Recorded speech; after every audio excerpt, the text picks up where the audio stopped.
The main square in Corva city was filled with thousands of Funla huddled together in fear. Surrounding them was a phalanx of Zalthan soldiers, their weapons primed and ready. Commander Zach stood atop a gravity tank, looking down at the conquered people with contempt.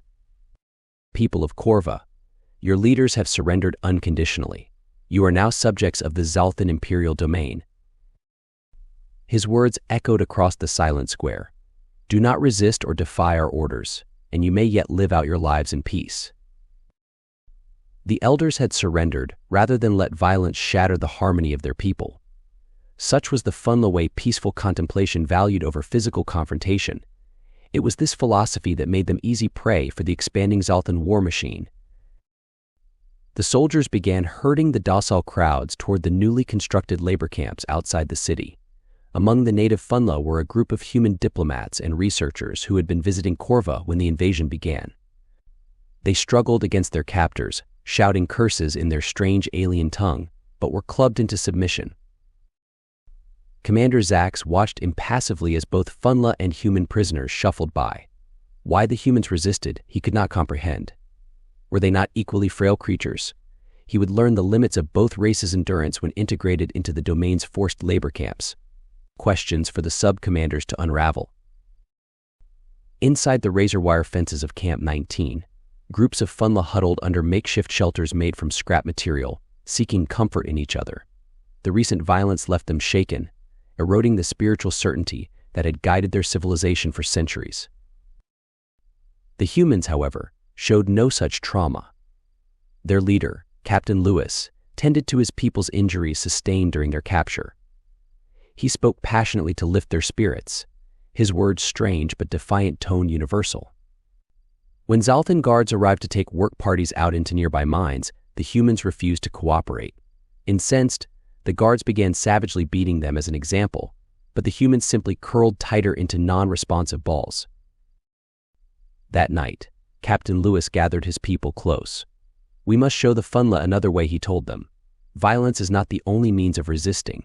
Compassion and faith can give people strength. They reached out furtively to the dispirited Funla groups, comforting them as best they could given the language barrier.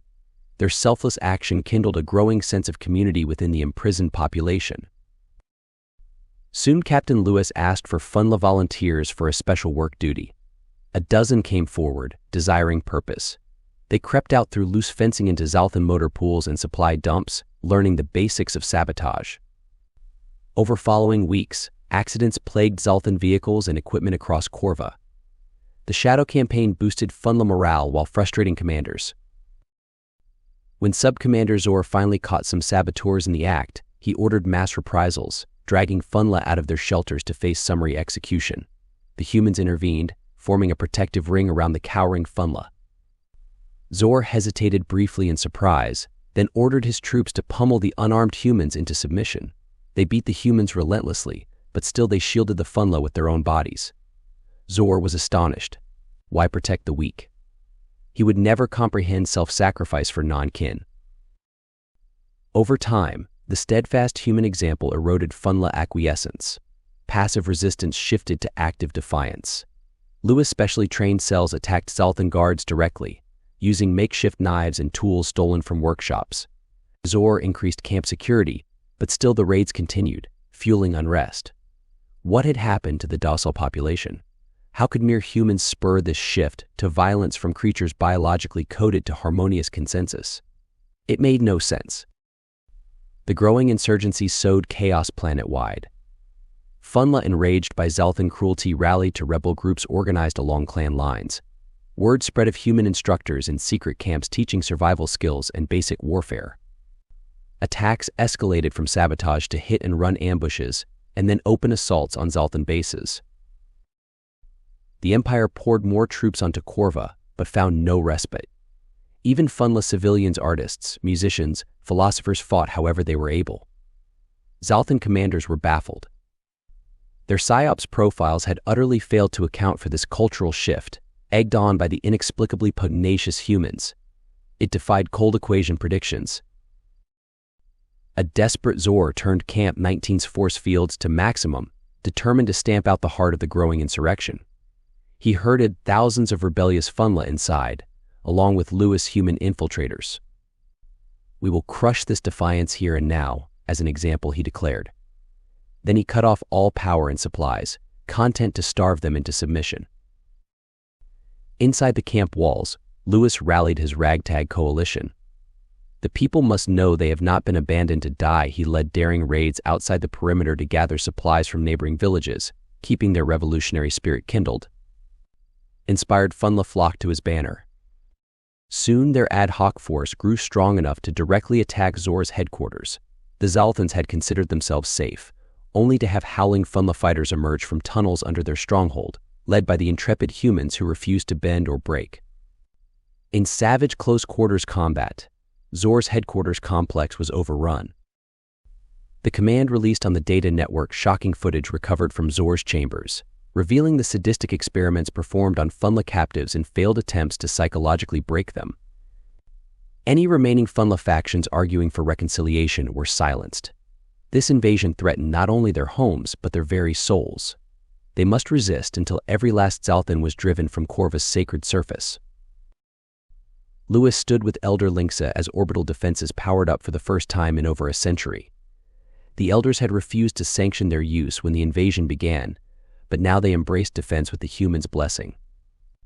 "Each being has the fundamental right to resist oppression," Lewis said. Linksa pulled him into an embrace. "You have opened our eyes.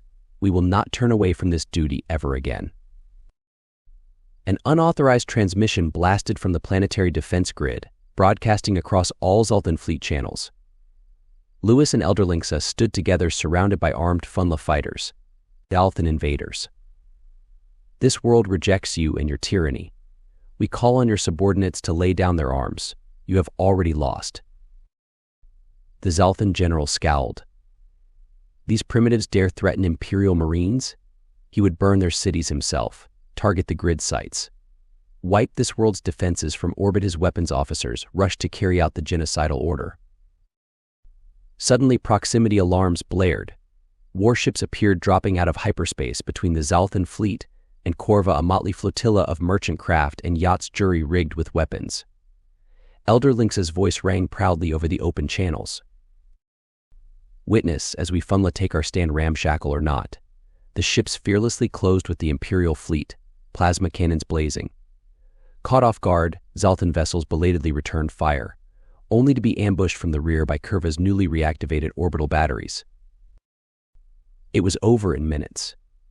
The Zalthan fleet came apart as coordinated rebel attacks pummeled its formation. By the time they managed to retreat from this disastrous engagement, nearly a third of their force had been reduced to expanding gas clouds above the now fiercely defended planet. Aboard the surviving ships, Junior officers stared in stunned silence, while onboard rebel vessels a raucous multi-species celebration erupted. Down on the surface, Elder Linksa proclaimed an arduous rebuilding and recovery task ahead, but the people embraced it joyfully. Schools would teach the brave example of their human friends whose resilience showed the Funla a power within themselves they never dared embrace. Allied worlds would pour support into ravaged Corva, and when the Zalthans crept back, as they inevitably would, they would meet a unified planetary coalition girded not for surrender, but for righteous battle. Captain Lewis had helped kindle that fire, a debt that could never be repaid.